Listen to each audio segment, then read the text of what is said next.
সকাল সকাল সবাই মিলে বেরিয়ে পড়েছিলাম আমাদের নতুন সদস্যকে দেখতে যাওয়ার জন্য। হাই, আমি রুমেলা, আর আমি আমার দুই সখীর সাথে চলে গেছিলাম গাড়ির শোরুমে নতুন গাড়ি পছন্দ করতে। যাওয়ার পথে আমাদের সুন্দরী মহিলাকে বলেছিলাম একটু আমার মুখে চুনকাম করে দিতে। ও তাতে একজন ফাঁকিবাজ মিস্ত্রির মতো দু একটা জায়গায় সামান্য পুট্টি মেরে মুখে জোড়া থাপ্পড় মেরে দিল।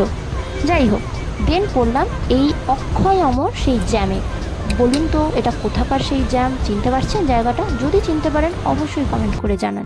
তারপর এই বিশাল পরিশ্রম করে প্রবল বেগে অলৌকিক পদ্ধতিতে সবার হঠাৎ করে ভীষণ খিদে পেয়ে যায়। মাঝপথে একটা ক্যাফেতে নেমে সেখানে হোয়াইট সসেস পাস্তা আর মিক্সড নুডলস অর্ডার দেওয়া হয়। দুর্ভাগ্যবশত আমার পাস্তাটা আগে চলে আসায় দিয়া ভুভুক্ষের মতো দুটো করুণ চোখ নিয়ে আমার দিকে ফ্যাল ফ্যাল করে যেতে থাকে। জমিয়ে পেট পুজো করে ওখান থেকে সোজা চলে যাই মারুতি সুজুকির শোরুমে। অনেকগুলো গাড়ি দেখার পর আমাদের দুটো গাড়ি বেশ পছন্দ। শোরুমে ঢুকে দেখি একটা ফ্যামিলি অলরেডি কার ডেলিভারি নিতে এসছে, সেই জন্য কেক কাটিং সেলিব্রেশন চলছে সেই উপলক্ষে। আর বাই দ্য ওয়ে, আমাদের এই সাদা কারটা খুব পছন্দ হয়েছিল, যেটা ছিল 7 সিটার আর শোরুমে রাখা ফার্স্ট। এই রেড কালারের কারটার প্রতি আই হোপ সবারই চোখ যায়। দুটো গাড়ির মধ্যে একটা গাড়ি ফাইনাল করে ওদের অফার করা গরম গরম কফি দিয়ে চুমুক দিয়ে লিগাল প্রসিডিওরগুলো সব সেরে বাড়ি ফিরতে ফিরতে সন্ধে হয়ে গেছিলো। শেষমেশ কোন গাড়ি সিলেক্ট করে নিলাম সেটা জানতে হলে নেক্সট ব্লগ দেখতে হবে।